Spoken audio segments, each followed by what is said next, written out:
Um corpo nu e sem rosto, atirado para o meio do mato no Alentejo, como se fosse lixo.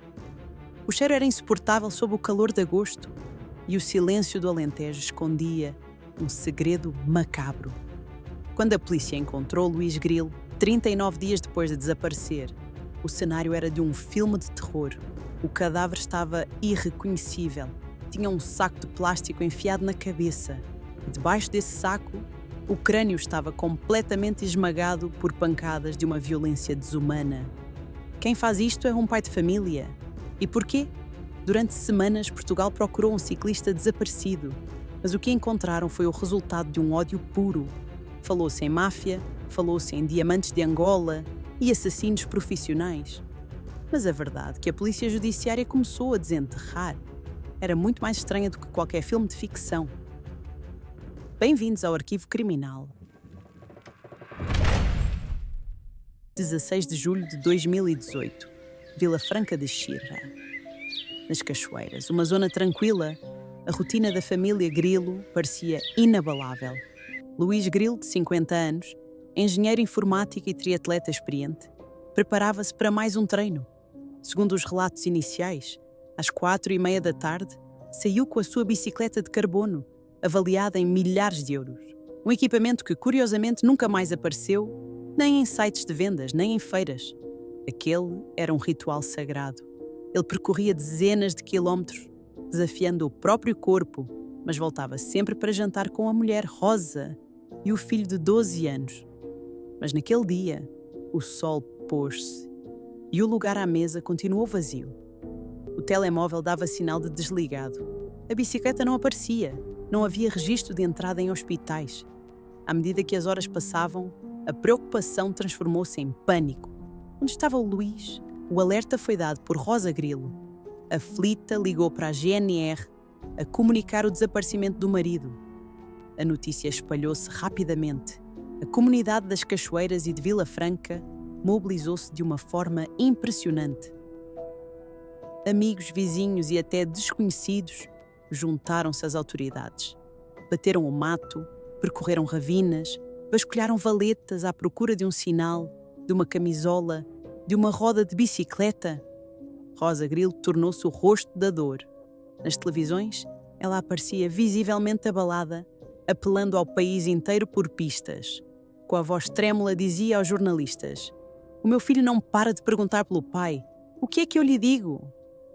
Enquanto dizia isto às câmaras, Rosa sabia exatamente onde o corpo do marido estava a apodrecer. A frieza com que usou o filho como escudo chocou os investigadores mais tarde. O apelo comoveu Portugal. Todos queriam dar uma resposta àquela família. Mas no terreno, a Polícia Judiciária, PJ, começava a achar o cenário estranho. Normalmente, num atropelamento com fuga, há marcas de travagem, há destroços, há testemunhas. Ali, havia um silêncio absoluto. Ninguém viu o Luís na estrada. O telemóvel dele não ativou nenhuma antena fora da zona de residência. Era como se o triatleta e a sua bicicleta tivessem sido engolidos pela terra assim que saíram do portão de casa. A 24 de agosto, 39 dias de angústia depois, o mistério sofreu uma reviravolta brutal. A mais de 130 quilómetros de casa, numa zona isolada de Avis, no Alentejo, um popular encontrou algo estranho no meio do mato. Era o corpo de Luís. O estado em que foi encontrado afastou imediatamente a teoria de um simples acidente. Luís não tinha sido atropelado. Ele estava nu, sem a bicicleta, com um saco de plástico na cabeça. A autópsia revelou o cenário mais negro possível. Luís tinha sido executado com um tiro na cabeça e, num ato de extrema violência, alguém lhe tinha esmagado o crânio post-mortem. A PJ tinha agora um homicídio qualificado nas mãos. A grande questão era como?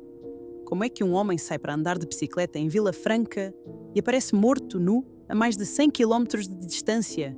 Quem teria motivos para isto? Falou-se em raptos, ajustes de contas, carjacking que correu mal. Mas os assassinos deixaram uma pista fatal. Os peritos forenses conseguiram recuperar o projétil alojado no corpo. Era uma bala de calibre 7,65 mm. Não é a arma típica de um assaltante de estrada, que usa caçadeiras ou facas. É uma arma de quem quer matar com precisão e discrição. Os inspetores da PJ começaram a cruzar dados. Quem, no círculo de Luís, teria acesso a armas? A investigação afunilou e surgiu um nome inesperado.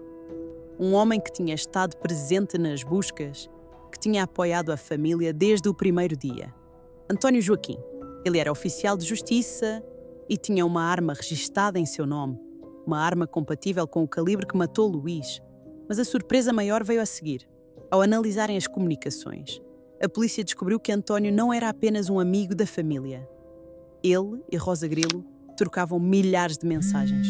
O conteúdo não era de consolo, era íntimo, eram amantes. De repente, a tese de rapto por desconhecidos começou a desmoronar. A polícia começou a suspeitar que a chave do mistério não estava numa estrada deserta, mas sim dentro da própria casa da vítima. A polícia judiciária decidiu avançar com uma busca minuciosa à casa da família Grilo. O que encontraram foi chocante. Quando as luzes se apagaram e os peritos aplicaram o luminol, o reagente que revela sangue oculto, a história de Rosa começou a cair por terra. O chão da sala brilhou num azul fluorescente fantasmagórico. O sangue estava lá, debaixo do verniz, a gritar a verdade que a lixívia não conseguiu calar.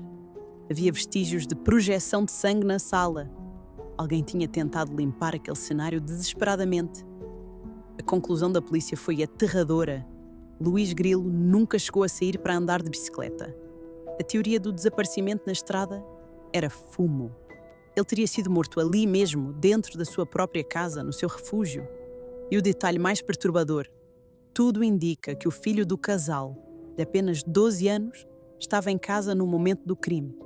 Enquanto o pai era assassinado, a criança estaria noutra divisão, alheia ao horror que se passava a poucos metros. Rosa teve o sangue frio de matar, limpar e depois ir dar o beijo de boa noite ao filho, como se nada tivesse acontecido. Em setembro, a PJ detém Rosa Grilo e António Joaquim. Confrontada com as provas biológicas na sua casa e a arma do amante, a postura de viúva desolada desapareceu. Rosa apresentou então uma nova versão, uma história digna de um filme. Ela disse ao tribunal que o marido levava uma vida dupla, que era traficante de diamantes. Segundo ela, 3 homens angolanos teriam entrado em casa para cobrar uma dívida, mataram o Luís à frente dela e obrigaram-na a limpar tudo sob ameaça. Disse que não foi à polícia para proteger o filho, mas a PJ desmontou tudo. Não havia diamantes, não havia máfia angolana, não havia rastro de negócios ilícitos nas contas de Luís. Apenas um homem comum, apaixonado pelo desporto e pela família. O que encontraram foram apólices de seguro de vida de €500.000 e uma relação extraconjugal intensa. Para o Ministério Público, o motivo era clássico e brutal: eliminar o marido para ficar com o dinheiro e viver a paixão livremente. O julgamento prendeu a atenção do país. A transformação de Rosa Grilo, de viúva chorosa, a principal suspeita, foi total. Ela foi condenada à pena máxima, 25 anos de prisão. O tribunal não teve dúvidas da sua autoria e frieza. Já o destino de António Joaquim foi mais complexo. No primeiro julgamento, foi absolvido do homicídio, por falta de prova direta do disparo, embora a arma fosse dele. Saiu em liberdade.